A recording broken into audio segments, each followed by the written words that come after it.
Have you ever wondered about the figures who have shaped human history, whose stories echo through millennia?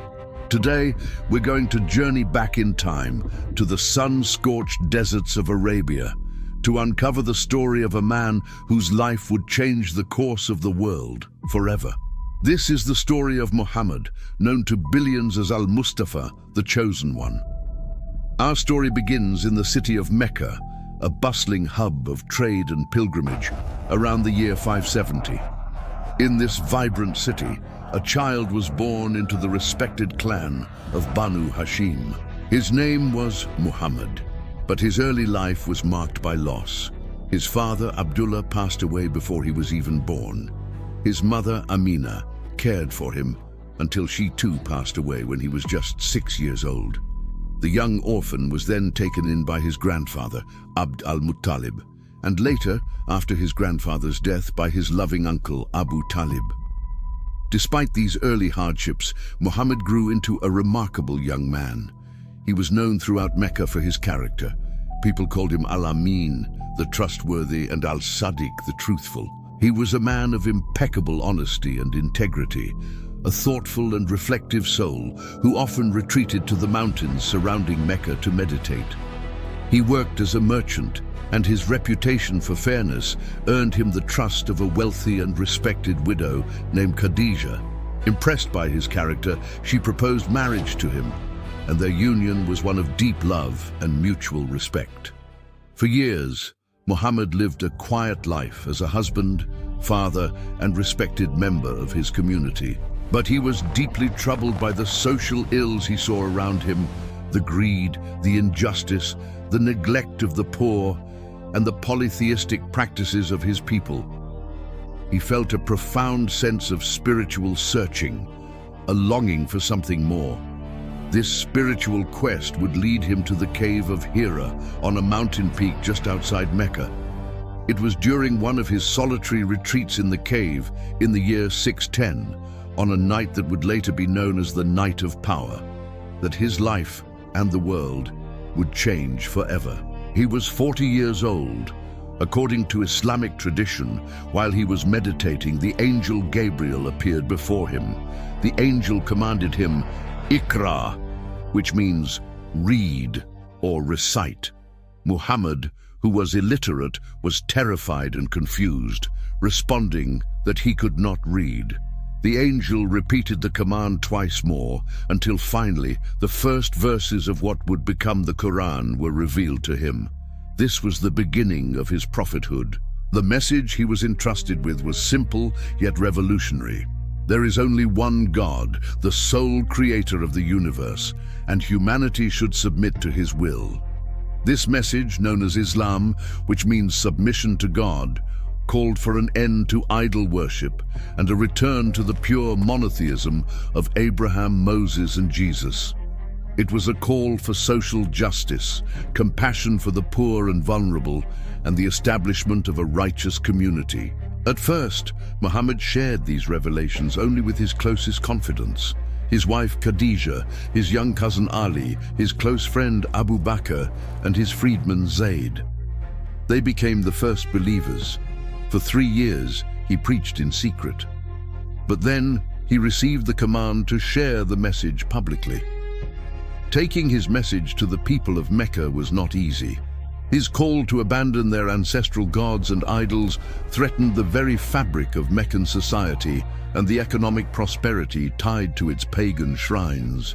The powerful leaders of the Quraysh tribe, his own tribe, met his message with fierce opposition. They mocked him, accused him of being a sorcerer or a madman, and began to persecute his followers. The early Muslims faced years of brutal persecution. They were boycotted, tortured, and some were even killed for their faith. Yet, their numbers slowly grew. The message of Islam resonated with the poor, the enslaved, and those who felt disenfranchised by Mecca's rigid social hierarchy. It offered them dignity, hope, and a sense of belonging to a community based not on wealth or lineage, but on shared faith and piety. Through all this adversity, Muhammad remained steadfast. He was a leader of incredible patience and perseverance. He taught his followers to endure hardship with faith and to respond to aggression with peace whenever possible. But as the persecution intensified, a turning point became inevitable. In the year 622, after more than a decade of struggle in Mecca, a delegation from a city to the north called Yathrib came to Muhammad. They were weary of their own internal conflicts and saw in him a wise and just leader who could unite them. They invited him and his followers to migrate to their city, offering them protection and promising to accept him as their leader. This event, known as the Hijra, or the migration, is a pivotal moment in Islamic history. It marks the beginning of the Islamic calendar. Muhammad and his followers left Mecca, their homes and their possessions, and embarked on a perilous journey to Yathrib. This wasn't just a change of location, it was the birth of a new community, a new society. The city of Yathrib was renamed Madinat al-Nabi, the city of the Prophet, or simply Medina. In Medina, Muhammad's role transformed. He was no longer just a preacher. He became a statesman, a legislator, and a commander. He established the first Islamic state, built on the principles of justice, equality, and compassion revealed in the Qur'an. He drafted the Constitution of Medina, a landmark document that granted rights and protection to all communities in the city, including the Jewish tribes, creating a pluralistic society. However, the threat from Mecca remained. The Quraysh were not willing to let this new community in Medina thrive. A series of battles ensued between the Muslims of Medina and the pagans of Mecca. These were not wars of aggression, but struggles for survival. Through brilliant strategy, unwavering faith, and a commitment to his cause, Muhammad led his small community through these difficult years. Finally, in the year 630, 8 years after the Hijra, the balance of power had shifted. Muhammad marched towards Mecca with an army of 10,000 followers. But this was not to be a march of vengeance. As they approached the city, the leaders of Mecca, seeing the strength of the Muslims and recognizing the futility of resistance, surrendered. Muhammad entered his hometown not as a conqueror, but as a pilgrim. He went to the Kaaba, the sacred cubicle building at the heart of Mecca, and destroyed the 360 idols that had been housed within it, rededicating the ancient sanctuary to the worship of the one true God, just as Abraham had done centuries before. And in one of the most remarkable acts of his life, he declared a general amnesty. He forgave his enemies, the very people who had persecuted him and his followers for years. This act of profound mercy and forgiveness won the hearts of the Meccans, and they embraced Islam in droves. In the 2 years that followed, the message of Islam spread rapidly throughout the Arabian Peninsula. Delegations from various tribes came to Medina to pledge their allegiance. In the year 632, 10 years after the Hijra, Muhammad led a large group of Muslims on a final pilgrimage to Mecca, known as the Farewell Pilgrimage. On the plains of Mount Arafat, he delivered his final sermon.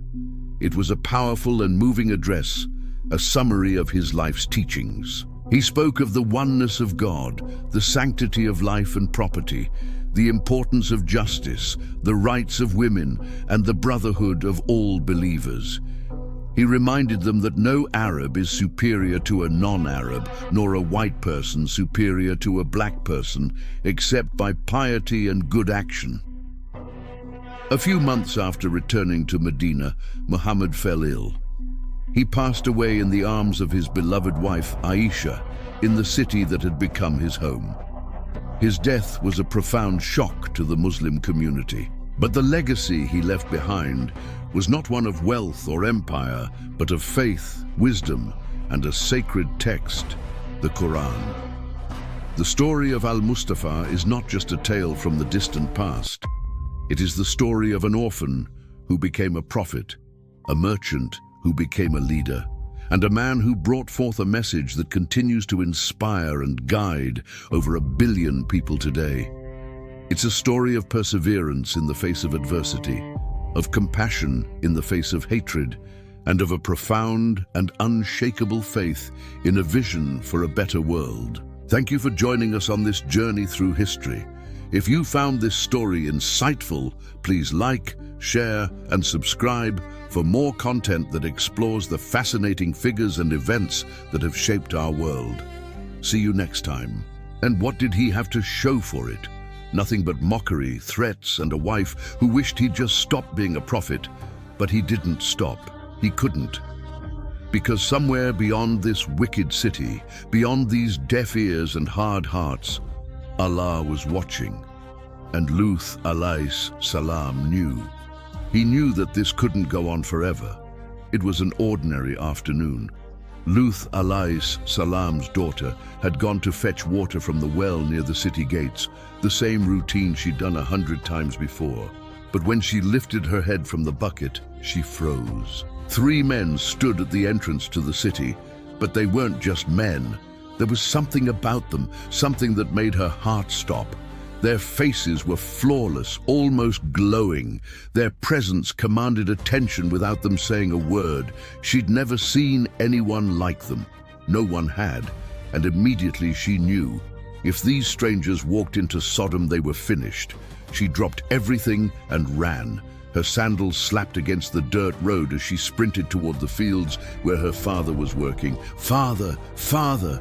She was out of breath, panic in her voice. Lut alayhis salam looked up alarmed. "What's wrong?" "There are men at the gate, young men. I've never seen faces like theirs. So beautiful, so perfect." "Father, if they enter this city, you know what will happen. The people will destroy them. Please, you have to stop them." His blood went cold. Not again. Not more travelers walking into a trap. He dropped his tools and rushed toward the city walls. And when he saw them, he understood exactly what his daughter meant. These weren't ordinary travelers. There was an otherworldly quality to them, a beauty that didn't belong to this earth. Lut alayhis salam felt a strange unease, but also duty. They were strangers. They needed help. One of them spoke, his voice calm and gentle. "We need a place to stay for the night. Can you help us?" Every instinct in Lut alayhis salam's body screamed at him to say no. Not because he didn't want to help, but because he knew what this city would do. He thought fast. Maybe he could redirect them. "Brothers, where are you headed? Perhaps there's another town nearby, a safer place. We'd like to stay here." He tried again. "Listen, this city, the people here aren't like other people. They're dangerous, especially to strangers, especially to men who look like." He gestured vaguely, hoping they'd understand. They didn't respond. They just looked at him, waiting. Lut alayhis salam felt trapped. These were guests. To turn them away would violate every code of honor he had. But to bring them in... He glanced back at the city walls, imagining what would happen once word spread. His mind raced. Maybe if he brought them in quietly. Maybe if no one saw them. "All right," he finally said, shame creeping into his voice. "Follow me, but please stay close. Don't speak to anyone." He began walking ahead of them, and they followed in silence. As they moved through the outskirts, Lut alayhis salam tried again. Subtle hints, desperate attempts to make them reconsider. "You know the people here, they're the worst people on earth. Truly, I've traveled far, and I've never seen a nation more corrupt." Silence. They do things, terrible things, things no other nation has ever done. Still nothing. They just walked calm and unbothered, as if they hadn't heard a word. Lut alayhis salam stopped and turned to face them, frustration and fear mixing in his chest. "Why won't you listen? Don't you understand what I'm trying to tell you?" Their faces remained serene. No fear, no concern, just watching him. A cold realization washed over Lut alayhis salam. Something was wrong. Normal men would be asking questions by now. Normal men would be nervous. But these 3, they were too calm, too knowing. He turned back toward his house, his heart pounding. As the door came into view, he whispered under his breath, not to them, but to himself, to Allah, to anyone who might hear. This is a day of terrible hardship. He didn't know how right he was. The door closed behind them with a soft thud. and for a brief moment, Lut alayhi salam allowed himself to exhale. They were inside, safe, hidden from the eyes of the city. No one had seen them enter. He offered them water, gestured for them to sit. His daughters moved quietly through the room, preparing something for the guests to eat. The three strangers settled in, still calm, still silent. Everything seemed fine. But Wila, his wife, stood near the doorway. She'd seen them when they entered, seen their faces, and something had sparked in her eyes. Something Lut alayhi salam was too distracted to notice. She lingered for a moment, watching the strangers, then slipped toward the back of the house quietly, carefully. She glanced over her shoulder once to make sure no one was paying attention. Then she disappeared into the night. Her feet moved quickly through the darkened streets, her heart racing not with fear, but with excitement. She knew exactly where to go, the gathering place where the men of the city spent their evenings. She pushed through the crowd until she found a group of them, lounging, talking, laughing. "You won't believe what I just saw," she said, breathless. They looked up, curious. "Lut has guests, young men, and I swear by everything. I have never seen anyone more beautiful. Not in this city, not anywhere." The air shifted, conversation stopped, heads turned, eyes widened. 3 men at Lut's house, right now. She nodded, a twisted smile playing on her lips. Right now. That's all it took. Within minutes, the word had spread like fire through dry grass. Lut has guests. Young men, strangers, beautiful strangers. The city went mad. Men poured out of their homes, calling to each other, gathering in groups. The excitement was sickening. They moved through the streets like a pack, voices rising, laughter echoing off the walls. This wasn't just curiosity, this was hunger, twisted, unrestrained hunger. Back at the house, Lut alayhi salam was still trying to make his guests comfortable when he heard it. Faint at first, distant voices, footsteps, then louder, closer, the sound of a crowd. His stomach dropped. No, no, no, no. He moved to the window and peered out into the darkness. Torches, dozens of them, men walking toward his house. Too many to count, and their voices shouting, laughing, calling his name. "Lut, we know you have guests." His blood turned to ice. How? How did they know? He'd been so careful. No one had seen them. He'd brought them in quietly through the edges of the city, avoiding the main roads. His mind raced, trying to piece it together. Then he turned and scanned the room. His daughters were there, terrified. The strangers sat calmly, unbothered. But his wife, where was his wife? His eyes darted around the house. She wasn't there, and in that instant, he knew. The realization hit him like a stone to the chest.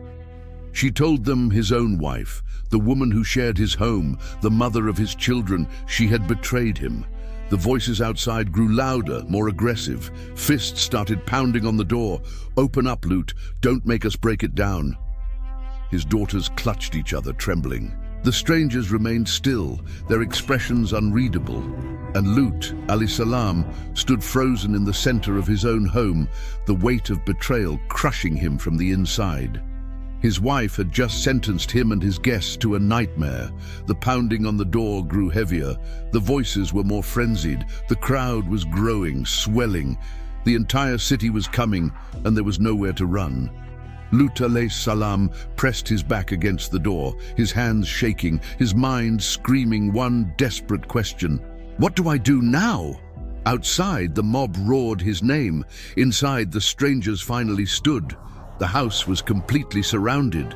Torches flickered in every direction, casting wild shadows against the walls. The voices outside had merged into a single roar. Demands, threats, laughter. They weren't asking anymore, they were taking. Lut, send them out. We know they're in there. Don't make this difficult. We just want to meet your guests. Lut, be a good host. The mockery was sickening.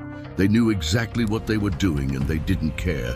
Lut alayhi salam felt his chest tighten. He couldn't let them in. He couldn't. But the door was shaking from the pounding. They were going to break through. He had seconds to make a decision. He opened the door just enough to slip outside, pulling it shut behind him before anyone could see inside. The crowd pressed in immediately, faces twisted with excitement, eyes gleaming in the torchlight. Lut, where are they? He raised his hands, trying to calm them, trying to find something, anything that would reach whatever humanity they had left. Listen to me, please. His voice cracked. These are my guests, do you understand? They're under my protection. Have you no fear of Allah? Have you no shame? They laughed. Actually, I laughed. Shame. We're not the shameful ones. Lut, you are. He tried again, desperation bleeding into his words. If it's the desire you want, take the women, your wives, the daughters of this city. They are lawful for you. That's what Allah created them for. But leave these men alone. For a moment, there was silence. Then one of them stepped forward, grinning. Lut, you've been here long enough. You know we don't want women. The crowd erupted in agreement. Shouts, jeers, we want them, Lut. Send them out, stop wasting our time. Lut, alayhi salam, felt the ground tilt beneath him. These weren't people anymore. They'd given themselves over completely. There was no reasoning, no plea that would work. Open the door, Lut. Get out of the way. Get out of the way. They started pushing, shoving him aside, reaching for the door. Lut alayhi threw himself against it, pressing his full weight to keep it closed. But he was one man, and they were dozens, 50, 100, the entire city. The wood groaned under the pressure. His feet slid against the dirt. He could feel the door bowing inward, the hinges starting to give. "Stop, please!" he shouted. But his voice was drowned out. Inside, his daughters were sobbing. He could hear them through the door. But the strangers still silent, still sitting as if none of this concerned them. Why weren't they helping? Why weren't they afraid?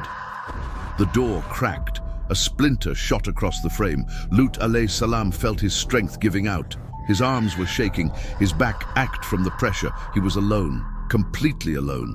No tribe to defend him, no sons to stand beside him, no neighbors came to his aid, just him against an entire city of madness. And in that moment of crushing helplessness, something broke inside him. Not the door, him. He tilted his head back, tears streaming down his face, and cried out, not to the people, but to the sky. If only I had strength against you, or could seek refuge in some powerful support. It was the cry of a man who had nothing left. A prophet abandoned by his people. A father unable to protect his home. A believer standing at the edge of absolute despair. The door cracked again, louder this time, and then a voice, calm, steady from inside the house. He froze. One of the strangers had finally spoken. Step away from the door, Lut. Alisam turned his head, still braced against the door, sweat dripping down his face.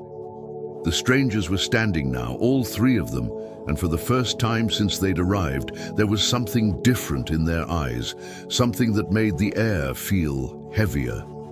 One of them stepped forward. His voice was unlike anything Lut Alisam had ever heard. Not loud, but it filled the entire room. It didn't just reach his ears, it reached his soul. Lut, we are not men. The words hung in the air. We are messengers of your Lord. We are angels, and we were sent here for one reason, to destroy this city and everyone in it. Time stopped. Lut. Alisam felt his knees weaken. Angels. These weren't travelers. These weren't victims needing protection. They were heaven's executioners. They will not reach you. The angel continued. Step away from the door. Before Lut Alisam could respond, one of them, Jibril alayhi salam, the greatest of all angels, moved toward the door. He opened it calmly, as if there wasn't a raging mob on the other side. The crowd surged forward, hands reaching, voices screaming, but Jibril alayhi salam simply raised his wings. One sweep, that's all it took. One gentle motion, as if brushing away dust. Lut.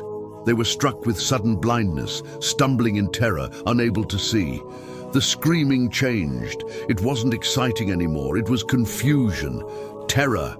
Men stumbled backward, crashing into each other, hands flying to their faces, feeling the emptiness where their eyes used to be. What? What happened? I can't see. I can't see my eyes. Where are my eyes? They scattered like broken animals, crawling, stumbling, feeling their way along the walls back to their homes. But even in their blindness, even in their agony, they shouted threats. Luth, when morning comes, we'll be back. You're finished. This isn't over. Their voices faded into the darkness, and silence reclaimed the night. Luth al-Islam stood at the doorway, staring at the empty street, his mind struggling to process what had just happened. He turned back to the angels, his voice barely a whisper. Who are you? We are messengers of your Lord, angels sent by Allah to end this place. The lead angel said simply, we have been sent by Allah to end this place. And Luth, your time here is over. What do I do? Take your family. Leave tonight. Travel under the cover of darkness and do not look back. Not once. Do you understand? Do you understand? Luth al-Islam nodded quickly. Yes, I'll take my wife and daughters. Your wife will not leave with you. He froze. What? She is one of them, Luth. Her heart belongs to this city. She will betray you even now. When you leave, she will look back and she will perish with the rest. The words cut deeper than any blade, but Luth al-Islam knew they were true. He'd known for years. When? He asked, his voice shaking. When will it happen? At dawn. Luth al-Islam's eyes widened. Dawn. That's soon, but it wasn't soon enough. Not after everything they'd done. Not after tonight. No, he said, his voice rising. Do it now. Destroy them now. Don't wait. They don't deserve another second of life. The angel looked at him with something close to compassion. Dawn is near, Luth. Isn't it close enough? And in that question, Luth alayhi salam heard the finality. The judgment had already been written, the sentence already passed. There would be no delay, no mercy, no second chance. Dawn was coming, and with it, the end of Sodom. The night was thick and silent as Luth alayhi salam led his two daughters away from the city. No torches, no voices, just the sound of their footsteps against the dirt road. His wife walked behind them, reluctant, dragging her feet. She didn't want to leave. Even now, even after everything, her heart was still in Sodom. Keep moving, Luth alayhi salam whispered. Don't stop, and whatever you hear, don't look back. They walked faster. The city shrank behind them, swallowed by the darkness. Minutes passed, then an hour. The sky was still black, but dawn was approaching. Luth alayhi salam could feel it. And then silence. A deep, unnatural silence. The kind that presses against your ears. The kind that makes you hold your breath without realizing it. Then a sound, not loud at first, just a low rumble like distant thunder. But it grew and grew until it wasn't thunder anymore. It was the earth itself groaning, cracking, screaming. Luth alayhi salam stopped walking, his heart pounding. His daughters clutched his arms. They wanted to turn around. They wanted to see, but he held them firm. Don't look back. Behind them, something impossible was happening. Giral alayhi salam had descended into Sodom. He stood at the center of the 7 cities, Sodom, Gomorrah, and the 5 settlements around them. And with the edge of his wing, the very tip, he reached beneath the earth, and he lifted. The ground didn't just shake, it rose. All 7 cities, homes, streets, markets, temples, everything lifted into the air as if they weighed nothing. Up higher, higher, past the clouds, past the place where birds fly, up to the edge of the heavens themselves. The angels above looked down in awe, and they heard it. The sounds of life from the rising cities, roosters crowing, dogs barking, the faint voices of people waking, unaware that their world was no longer on the ground. Then Giral alayhi salam flipped them upside down. The top became the bottom, the sky became the ground, and he let go. They fell. 7 cities, thousands of souls plummeting back toward the earth. And as they fell, the sky opened, not with rain, with stones, burning stones. rocks of baked clay, scorching hot, hurtling down like missiles, and each one was marked, destined by Allah for its target. No one would escape their judgment. Lut alayhi salam heard the impact. The earth didn't just crack, it shattered. The cities didn't land on the surface. They were driven into it, buried, consumed. The ground caved in, collapsing on itself, and from the depths, water erupted, hot, bitter, undrinkable. It filled the massive crater where Sodom once stood. The Dead Sea was born, but Lut alayhi salam's wife couldn't help herself. Despite the warning, despite everything, she turned her head. Just one glance, one look back at the city she loved more than her own family. And in that instant, her body seized, her skin hardened, her flesh crystallized. She perished with those who were destroyed, frozen mid-step, a monument to disobedience. Lut alayhi salam didn't see it happen. He kept walking, pulling his daughters forward away from the destruction, but he knew. He felt it in his bones. She was gone. The stones didn't stop at the city limits. Travelers on distant roads, merchants miles away. If they were from Sodom, their stone found them. No one escaped. Not a single soul. When the sun finally rose, Lut alayhi salam stood on a hill, looking back at what used to be a valley of cities, now a smoldering lake, smoke rising, silence. He turned and walked toward the land of Ibrahim alayhi salam. When he arrived, the older prophet looked at him, already knowing, "It's done," Lut alayhi salam said quietly. Some said. Ibrahim alayhi salam nodded. No words were needed, and the lesson was carved into history forever. Some sins don't just anger God. They erase entire civilizations. They remove nations from existence. They turn thriving cities into cursed wastelands that no one dares approach. Sodom didn't just fall, it was deleted. And the place where it once stood remains a scar on the earth to this very day, a reminder that Allah's patience has limits.